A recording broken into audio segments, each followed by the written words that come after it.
The world is changing fast. Trade wars, pandemic disruptions, rising tensions between powerful countries. And in this uncertain world, one question matters for India. Can we secure our exports and protect our economy at the same time? Let's break this down. In simple words, today, the global economy is going through a rough patch. Countries are fighting trade wars again. They're raising tariffs, which are taxes on goods coming from other countries. This creates confusion and fear in the market. Remember the Great Depression in 1930? Tariffs made it worse by stopping global trade. We don't want that to happen again. Geopolitical tensions are also rising, like the war between Russia and Ukraine. Because of that war, the world faced a food crisis. For example, Ukraine stopped exporting wheat. Then came COVID-19. Factories shut down. Ports were closed. This disrupted supply chains across the world. And now countries like China and ASEAN are left with extra products. They try to dump these in countries like India at cheap prices, harming Indian businesses. All this creates uncertainty. Exporters are afraid to invest. Why? Because they don't know what the next trade rule will be. So what does this mean for India? Let's see. The United States is India's biggest export destination. Almost 20% of what we sell abroad goes to the US. Many of our export sectors, like marine products, apparel, gems, jewelry, medicines, auto parts, electronics, all depend on stable global trade. But if the US or other countries raise tariffs, Indian exporters, especially MSMEs, could suffer badly. Tariffs mar less profit, fewer exports mar job losses. Also, exporters are confused.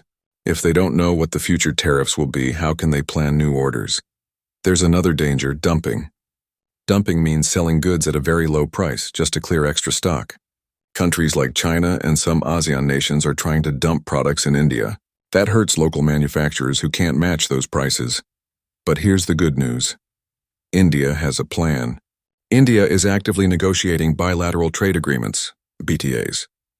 With countries like the United States, we're talking about zero tariffs for key exports. At the same time, we are protecting our services sector, like IT and business services, where we're strong. We're also working on free trade agreements, FTAs, like with the UK, European Union, Australia, Japan, and South Korea. This helps us reduce our overdependence on any one country, and it opens up more markets for Indian goods. To protect our domestic industries, India is doing 3 things. 1. Monitoring imports closely. 2. Taking quick action against dumping. 3. Making sure our local manufacturers are not crushed by unfair foreign competition. The Indian government is also keeping the economy strong. They're spending money on infrastructure. This brings in private investment. The Reserve Bank is keeping interest rates steady, so inflation stays under control.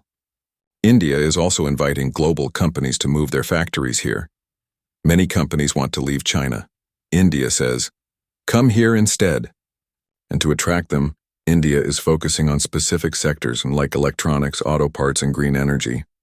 And yes, we're pushing for structural reforms too. Under the Production-Linked Incentive, PLI scheme, India is giving rewards to companies for making goods here. New sectors like wearables, smart devices, and battery materials are being added to the scheme. This boosts manufacturing and makes India more self-reliant. Conclusion. Yes, the world is full of uncertainty, but this is also a golden opportunity for India. By signing smart trade deals, by protecting our small businesses, by becoming a strong link in the global supply chain, India can become a global manufacturing and trade power. All we need is the right mix of strategy, speed, and self-confidence. Like, share, subscribe if you believe India can rise in the global economy.